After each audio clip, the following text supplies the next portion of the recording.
کے ماخذات میں دوسرا ماخذ تحریری ماخذ ہے. یہ بہت اہم ماخذ ہے جس سے بہت ساری معلومات تاریخ کی حاصل ہوتی ہے. اس تحریری ماخذ میں کیا ہوتا ہے تو بہت ساری چیزیں جو لکھی ہوئی شکل میں ہیں وہ تحریری ماخذ کہلاتی ہے، جو بہت پرانی ہوتی ہے، پچھلے زمانے میں یا ماضی میں لکھی ہوئی ہے.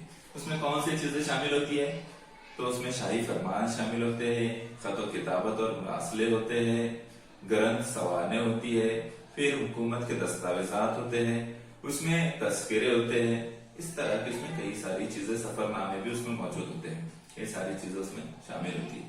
اب ان چیزوں کی جو ہے اسٹڈی کی جاتی ہے اور اس کے ذریعے سے ہمیں کئی ساری اس زمانے کی باتیں سمجھ میں آتی ہے، جیسے اس زمانے کے رہن سہن، مزاج، لوگوں کے کام کاج اور کس طرح کی وہ زندگی گزارتے تھے. حکومت تھی تو حکومت کا نظم و نسق کیسے چلتا تھا. سیاحوں نے اگر اپنے سفر نامے لکھے ہیں تو اس سفر نامے میں انہوں نے اس زمانے کی تہذیب کو لکھا کہ لوگ رہتے کیسا ہے، لوگوں کا باقی کے تہواروں کا مزاج کیسا ہے، لوگ کس چیز کو پسند کرتے ہیں، کون سے کام کب کرنا پسند کرتے ہیں.